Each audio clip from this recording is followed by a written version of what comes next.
Mark, great week coming up ahead of us. So you've had a lot to do with getting the international horses over here. What do you think of the crop for 2015 for the international races?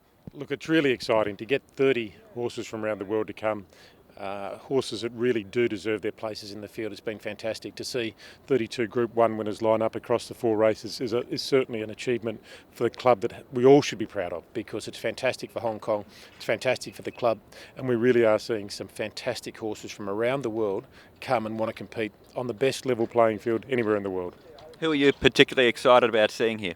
Oh look, it's impossible to narrow it down to a couple because of the fact that it's just so good to have quality across the board. But what I'm really thrilled about is that we have an absolute champion in Hong Kong called Able Friend, and yet in the mile we've been able to put up against him a really strong field, a field that's got depth, a field that's got quality. You know, Group 1 winners from 5 or 6 different countries, all wanting to take on Hong Kong's champion at home, and I think that is a really good thing for the race, because earlier in the year it probably looked like Able Friend might scare everyone away, that nobody would want to travel. But to see horses of the class of Esoteric, Mondelez, Maurice, Red Dubawi coming is just fantastic for the race. What's the process for getting the horses here to Hong Kong? Oh look, it's never ending. You know, you have to start a long way ahead, because you know, horses of the quality we want, they've got many options, and you really have to identify them a long way away and be working on the owners and the trainers to really put that seed that Hong Kong is a place where they need to finish up for the end of the year. And it's daunting for some people. You've got different options for people. There's certainly races that compete with us. So it really is a process that you have to take them through over a long period of time. Some of them, of course, have been here before and want to come back and know all about it.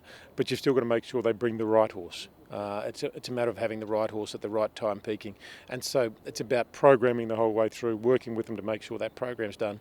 And then when they do make the decision, making sure that when they come and enjoy themselves and go back as ambassadors for Hong Kong and ambassadors for Hong Kong racing. Are there any particular events that you head to make sure that you're getting, say, the best from Europe or America or Australia? Look, you do tend to go to the big meetings around the world, be it the Dubai World Cup, the Royal Meeting at Ascot, those sorts of meetings, because you get a concentration of horses there and a concentration of owners. But at the same time, you do have to do the legwork of making sure you get out to the training centres, to the different yards on a consistent basis, and make sure the relationships are right, so that there's that element of trust that, yep, they're going to get looked after, that things are going to be right. And already we've had a number of horses who have arrived here in Hong Kong. Of those that have arrived, has there been any horse that's caught your eye in particular? Look, we've only got 6 here so far, but the absolute thrill is to see 2 US horses here this year. To have 2 terrific sprinters from the US is fantastic. To have Mongolian Saturday with that wonderful connection with China through Mongolia, I think is an absolute highlight for the meeting. And he's a horse that arrived a little bit later than some that we've had here already, so he just took that day or two to acclimatise. But looking him stretch out on the track this morning, really impressed with him and the way he's come through the travel. And it's so exciting to see that group of connections here with the horse. I think that's probably the standout so far.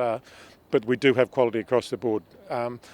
We have to be thrilled to see Criterion here for the 3rd time in 12 months. I think that's a wonderful achievement to do that for the club.